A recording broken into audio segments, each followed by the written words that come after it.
안녕하세요. 저는 타임 시리즈 컨트라스티브 러닝 위드 인포메이션 어웨어 어그멘테이션스라는 주제로 2023 트리플 AI 억셉된 논문에 대해서 이번 PYSR 리뷰를 진행을 해보도록 하겠습니다.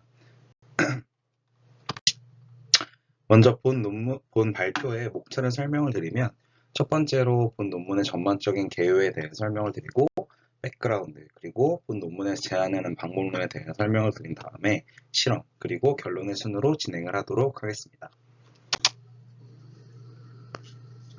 먼저 오버뷰입니다. 본 논문은 메타러너를 활용을 하여서 데이터셋별로 최적의 어그멘테이션 방법을 선정할 수 있는 그런 프레임워크를 제안을 하였습니다. 타임 시리즈 레프레젠테이션 러닝에서 어그멘티드 데이터의 평가 방법을 제안했다는 그러한 컨트리뷰션이 있고, 그리고 제안한 평가 방법을 통해서 각 데이터셋에 적합한 어그멘테이션 방법을 이 메타러너라는 것을 통해서 선정을 하였습니다. 전체적인 프레임워크는 이와 같은데 간략하게 설명을 드리면 인풋을 넣고 이 인풋에 대하여 다양한 어그멘테이션을 취하는데, 이제 이 인포메이션 어웨어 크리테리어라는 본 논문에서 제안한 기준을 통해서 해당 어그멘테이션이 잘 작동을 하고 있는지에 대한 확인을 이 메타러너를 통해서 하고 있으며, 그리고 또 이제 인코더 구조를 통해서 컨트라스티브 오브젝트를 이제 최적화하는 방향으로 학습이 진행이 됩니다. 본 논문의 이해를 위한 백그라운드에 대해서 설명을 드리도록 하겠습니다. 먼저 타임 시리즈 데이터를 활용을 한 태스크에 대해서 간략히 설명을 드리면 크게 세 가지로 나눌 수 있습니다. 첫 번째는 클래시피케이션, 두 번째는 아노멀리 디텍션, 세 번째는 폴캐스팅인데 먼저 클래시피케이션부터 설명을 드리면 이렇게 각각의 타임 시리즈 데이터들이 있을 때 요 초록색과 빨간색과 파란색 이런 식으로 있을 때 각각의 타임 시리즈가 어떠한 라벨에 속하는지를 분류하는 태스크가 클래시피케이션이라고 할 수 있습니다. 또한 어노멀리 디텍션 같은 경우에는 이렇게 주변과는 조금 다른 패턴을 보이는 이러한 어노멀리를 디텍트하는 태스크라고 말씀을 드릴 수 있고, 또한 포캐스팅 같은 경우에는 이제 과거의 타임 시리즈 데이터를 통해서 미래에 어떻게 이 타임 시리즈가 구성이 되어 있을지 이 부분을 예측을 하는 그런 태스크라고 말씀을 드릴 수가 있습니다. 본 논문에서 제안하고 있는 이 레프레젠테이션 러닝이라는 것은 결국 앞선 그 타임 시리즈에 대한 여러 태스크들이 있는데 그 태스크들을 잘 풀기 위해서 어떤 좀 저차원의 공간에 로우 데이터를 매핑을 해주는 그런 태스크를 의미합니다. 다시 한번 쉽게 설명을 드리면 고차원 데이터의 패턴을 추출하기 위한 학습 방법론이라고 할 수 있고, 비단 타임 시리즈 분야뿐만 아니라 NLP 비전, 오히려 NLP 비전 분야에서 먼저 연구가 진행이 되었으며 모두 활발하게 연구가 진행되고 있는 그러한 분야입니다. 이러한 타임 시리즈 레프레젠테이션 러닝의 중요성을 한 번 더 강조드리면 타임 시리즈 데이터의 경우 다른 도메인보다 변동성과 불확실성이 굉장히 높다고 할 수 있고, 그리고 데이터셋의 특성에 따라서 데이터셋이 너무 다르기 때문에 로버스트하게 레프레젠테이션을 학습을 하는 것이 굉장히 어렵습니다. 따라서 각 태스크의 특성을 포착할 수 있는 레프레젠테이션 러닝은 굉장히 노벨티가 있다라고 설명을 드릴 수가 있습니다.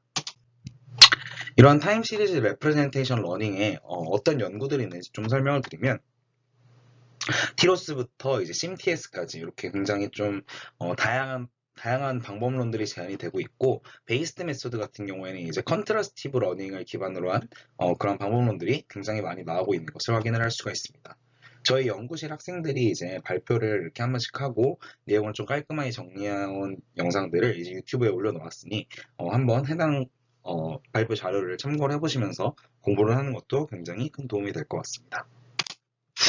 저는 그러면 본 논문에서 사용을 하기도 한 구조이기도 하고, 그리고 이제 컨트라스티브 러닝 기반의 대표적인 방법론 중에 하나인 TNC에 대해서 간략하게 설명을 드리도록 하겠습니다. TNC에 대한 설명에 앞서서 일단은 컨트라스티브 러닝이 무엇인지 한 번 더 짚고 넘어가 보도록 하겠습니다. 이 컨트라스티브 러닝이란 임베딩 스페이스 상에서 비슷한 샘플은 가깝게 그리고 다른 샘플은 멀게 위치하도록 학습하는 방법론입니다.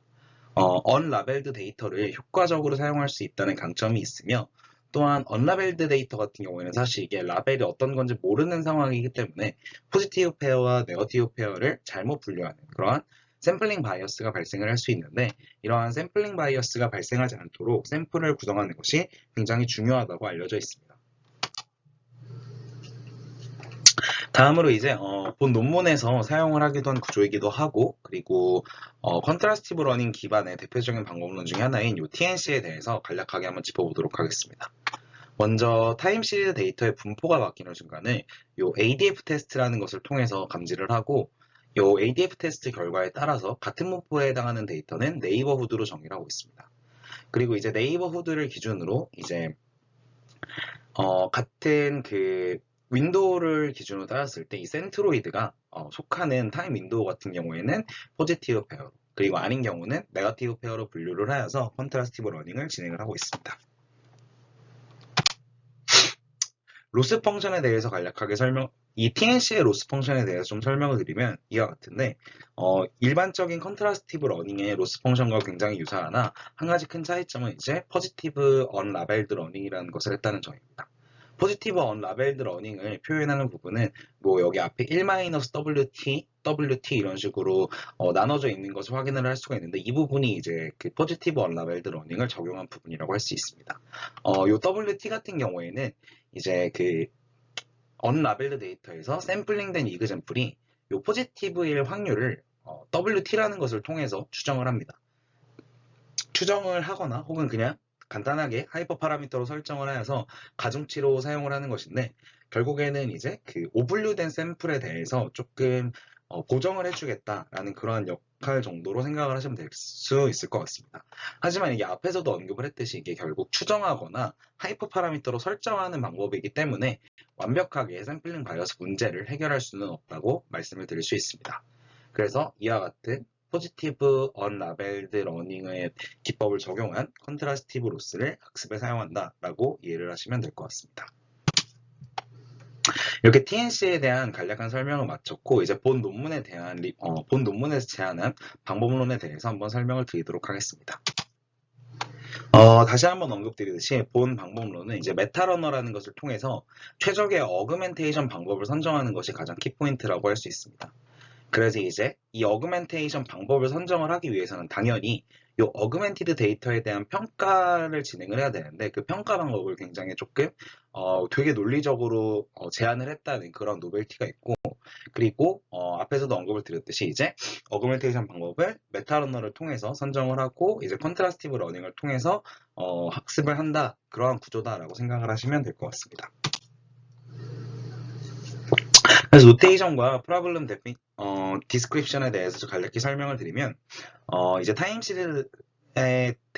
시리즈가 있고 그 중에 하나의 인스턴스 x라는 것이 있을 때, 이 x는 r의 t by f, 즉 t는 시퀀스 랭스라고 써 있는데, 이는 그냥 그 타임 시리즈의 길이, 타임 스탬프의 개수를 의미를 한다고 보시면 되고, f 같은 경우에는 이제 이 x의 디멘전, 즉 피처의 디멘전이라고 생각을 하시면 될 것 같습니다.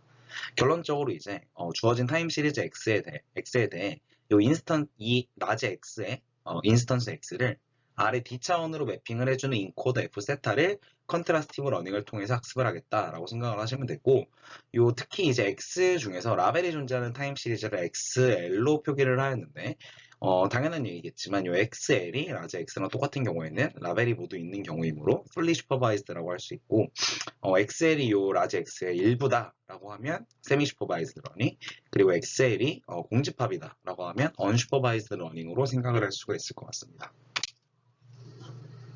그럼 이제 Information Aware Criteria for Good Augmentations, 즉 좋은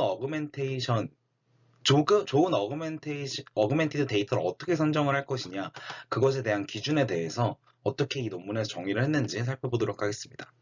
일단은 본 논문에서 언급하고 있는 부분이 사실 어그멘티드 데이터를 봤을 때 뭐 자연어나 이미지 같은 경우에는 사람이 딱 봤을 때 이게 제대로 라벨을 잘 보존하고 있는 그러한 어그멘티드 데이터인지 눈으로 쉽게 판단을 할 수가 있습니다. 하지만 타임 시리즈 데이터 같은 경우에는 이게 그 숫자들만 봤을 때 이게 맞는 건지 틀린 건지 잘 판단하기가 어렵다는 그런 어려움이 있고, 그래서 이제 이 어그멘테이션에 대해서 평가를 하는 것이 굉장히 좀 더 어려울 수 있다라고 언급을 하고 있습니다. 그래서 이 어그멘테이션을 결국에는 이제 학습에 반영을 해줘야 하기 때문에 요 정량적인 지표들이 필요했고, 그 정량적인 지표로 본 논문에서는 fidelity,와 variety, 즉 우리말로 하면 충실도와 다양성이라는 카테고리를 만들어서 얘를 기준으로 어그멘티드 데이터의 평가를 수행을 하고 있었습니다. 결론적으로 이제 충실도가 높고 다양성이 높을수록 좋은 어그멘테이션이다 라고 얘기를 하고 있고, 실제로 어그멘테이션 관련된 논문들을 살펴보면 이제 좋은 어그멘테이션의 그 중요한 요소들로 항상 뭐 이렇게 피델리티라는 용어 자체를 언급을 하고 있지만, 요거와 비슷한 맥락과 그리고 또 다양성과 비슷한 맥락으로 설명을 많이 하고 있습니다. 그래서 본 논문에서 정의한 요 단어들을 조금 더 설명을 드리면, 이제 fidelity 같은 경우에는 augmented 데이터가 기존 데이터와 얼마나 라벨이 일치하는지를 통해서 산출하는, 즉 어떤 데이터에 어그멘테이션을 가해도 그 라벨이 변해서는 안 된다라는 조건을 의미를 하고 있습니다. 그리고 버라이어티 같은 경우에는 다양성을 의미를 하는데, 이제 어그멘티드 데이터가 좀 비슷한 패턴으로만 계속 생기는 것이 아니라 좀 다양하게 분포를 하면서 이렇게 해야 이제 조금 더 어그멘테이션으로서의 역할을 잘할 수 있다라고 언급을 하고 있습니다. 그래서 결론적으로 라벨은 잘 유지하면서 어느 정도 다양성도 갖춘 그러한 데이터가 좋은 어그멘티드 데이터라고 언급을 하고 있습니다. 그래서 앞서 언급드린 이 피델리티를 어떻게 산출하는지 좀 설명을 드리면, 이제 어그멘티드 데이터가 V라고 할 때 요 X, 즉 X를 통해서 X에다가 어그멘테이션을 가했을 때 V가 나오는 것인데, 요 V를 probabilistic 펑션으로 간주를 합니다. 어떤 식으로 간주를 하냐? V가 결국 X와 요 엡실론이라는 랜덤 베어리어블을 통해서 이렇게 나온다라고 생각을 하고, 요 V를 이제 인코더에 대입을 해서 레이턴트 벡터 Z를 산출을 하고, 결론적으로 이제 산출된 이 레이턴트 벡터를 뭐 예를 들어서 클래시피케이션이면 맨 마지막에 있는 프로젝션 헤드가 될 것이고, 뭐 리그레션, 뭐 포캐스팅 같은 경우에는 뭐 리그레션 이런 것들을 할 텐데, 그런 방법들을 통해서 이제 예측을 한 것을 요 y 해시라고 하고 있습니다. 결론적으로 공통된 라벨을 유지해야 하기 때문에 이 피델리티라는 것을 크로스 엔트로피를 통해서 산출합니다. 이 y라는 거는 그 데이터의 라벨을 의미를 하고, 요 y햇은 위에서 산출한 요 예측된 그 어그멘티드 데이터를 넣었을 때 나온 예측값이라고 생각을 하시면 됩니다. 결론적으로 라벨이 동일을 해야 요 크로스 엔트로피의 값이 최소화가 되므로 결론적으로 이렇게 크로스 엔트로피를 통해서 피델리티를 산출하고 측정을 하였다라고 얘기를 하고 있는데, 이게 사실 슈퍼바이즈 세팅 같은 경우에는 y가 나와 있지만 언슈퍼바이즈드 세팅 같은 경우에는 나와 있지가 않습니다. 그래서 본 논문에서는 원핫 인코딩을 사용을 했는데, 쉽게 말씀을 드리면 결론적으로 그 라벨 자체가 없어도 이제 모든 데이터들에 대해서 각각을 그냥 클래스 1, 클래스 2, 클래스 쭉 3, 뭐 n까지 해가지고 데이터 인스턴스의 개수가 라지 n개라면 각각을 1부터 n까지의 라벨을 갖는다라고 생각을 하시면 될 것 같습니다. 그러니까 데이터 인스턴스 하나하나를 다 다른 라벨로 하여서 결국에는 그럼 이제 원활 인코딩 형태로 표현할 수가 있을 텐데, 이거를 이제 수도 라벨로 사용을 하여서 실험을 진행하였다라고 얘기를 하고 있습니다. 근데 이렇게 하게 되면 결국에는 이제 클래스의 개수가 전체 인스턴스의 개수가 되기 때문에 굉장히 이제 복잡도가 높아져서 얘를 이제 배치 단위로 원활 인코딩을 수행을 하여서 계산 복잡도를 줄였다라고 얘기를 하고 있습니다. 다음으로 버라이어티에 대해서 설명을 드리면, 정보 이론의 엔트로피 개념을 차용하여서 요 데이터, 인풋 데이터가 주어졌을 때 요 어그멘티드 데이터의 엔트로피를 최대화하는 과정으로 버라이어티를 최대화했습니다. 그래서 이 HV 바 X를 이렇게 정보 이론의 개념을 차용을 하면 H의 V와 X의 뮤추얼 MI 값을 통해서 이제 산출할 수가 있는데, 결론적으로 얘는 이제 학습에서 제외를 하였다고 하고 있고, 최종적으로 얘를 최소화하는 방향으로 학습이 진행이 된다고 합니다. 그 과정에서 이제 리브원 아웃 어퍼 바운드를 통해서 얘를 최소화했다고 하고, 이 리브원 아웃 어퍼 바운드 식 같은 경우에는 이와 같이 나타낼 수가 있습니다. 결론적으로 이제 하이 피델리티와 하이 버라이어티를 가져야 하기 때문에 요 앞서 언급한 두 개의 각각의 그 조건들을 만족을 하는 그 지표들을 이렇게 베타라는 하이퍼 파라미터를 통해서 1차 결합을 하여서 얘를 최소화하는 것이 결국에는 좋은 어그멘테이션이다라고 정의를 하고 있습니다. 다음으로는 이제 메타 러너에 대해서 좀 설명을 드리려고 하는데, 아키텍처 같은 경우에는 Fully Connected Layer와 10D Dilated CNN으로 구성되어 있습니다. 그리고 이제 글로벌라이즈 컨트라스티브 로스와 로컬라이즈 컨트라스티브 로스를 통해서 학습을 진행을 하는데, 이 두 개가 이제 사실 그 TS200의 그 인스턴스 와이즈 컨트라스팅과 템포럴 와이즈 컨트라스팅도 굉장히 유사한 구조라고 생각을 하시면 됩니다. 그래서 글로벌라이즈 같은 경우에는 이제 인스턴스 간의 그 관계를 포착을 하기 위해서 이와 같은 컨트라스티브 로스 기반의 로스 펑션을 사용을 하고 있고, 인배치 네거티브 방식을 차용을 해서 컨트라스티브 러닝을 진행을 하고 있습니다.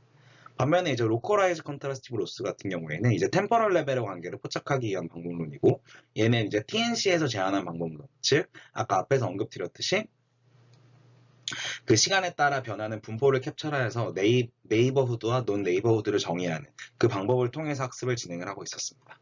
최종적으로 이제 요 LG와 요 LC 두 개를 이제 1차 결합을 통해서 더한 것을 최소화하는 방식으로 요 메타 컨트라스티브 러닝을 수행을 하고 있었습니다. 그래서 이제 메타러너의 네트워크를 한 번 더 설명을 드리면, 이 어그멘테이션 방법을 이제 선택을 해야 되는데, 두 개의 어그멘티드 지터링과 타임 웹핑과 같은 캔디데이트 트랜스포메이션을 설정을 하였습니다. 그러니까 이제 방법이 될 수 있는 그러한 어그멘테이션 방법론의 그 캔디데이트를 이렇게 설정을 해놨다고 생각을 하시면 되고, 어떤 인스턴스 X에 대해서 여기에 캔디데이트에 들어있는 트랜스포메이션 TI를 통해 생성된 어그멘티드 데이터 VI를 이와 같은 방법으로 정의를 하는데, 이 알파 i라는 거는 버널리 분포를 따르는 것이라고 생각을 하시면 됩니다. 그래서 이렇게 VI를 1-알파 i의 X 플러스 알파 i의 TIX 이런 식으로 표현을 할 수가 있고, 최종적으로는 그 모든 트랜스포메이션에 대해서 평균을 취해주는 그러한 방식으로 진행이 되고 있습니다. 다음으로 실험으로 넘어가도록 하겠습니다. 본 실험에서는 본 논문에서는 타임 시리즈 클래시피케이션과 포캐스팅 태스크를 수행을 하였는데, 클래시피케이션 같은 경우에는 이제 멀티베리에이트 클래시피케이션 태스크의 데이터셋인 UEA 아카이브에 있는 데이터셋을 사용을 하였고, 포캐스팅 같은 경우에는 ETT-H1, H2, M1, 일렉트리시티 데이터셋을 사용을 하였습니다. 또한 포캐스팅 같은 경우에는 TS2백의 세팅을 그대로 차용을 해서 실험을 진행을 하였고, 널리 사용하고 있는 지표인 MSE와 MA를 지표로 사용하였습니다. 클래시피케이션도 마찬가지로 TS2백의 세팅과 동일하게 실험을 진행을 하였으며, 어큐러시를 지표로 사용을 하였습니다. 먼저 포캐스팅의 결과부터 공유를 드리면, 일단은 보시는 이 표에서 알 수 있듯이 인포TS가 데이터셋과 모든 그 호리즌에 대해서 가장 높은 성능을 기록을 하고 있는 것을 확인을 할 수가 있습니다. 또한 이제 인포TS가 이제 TS2백의 그 구조를 굉장히 좀 비슷하게 사용한 부분들이 있는데, 그 가장 큰 차이점은 이제 어그멘테이션을 어떻게 하느냐, 어그멘테이션 방법을 이제 설정하는 방식이라고 할 수 있는데, 이 인포TS가 TS2백보다 성능이 높은 것을 통해서 인포TS에서 제안하는 어그멘테이션을 선택하는 방식이 굉장히 효과적임을 주장을 하고 있습니다.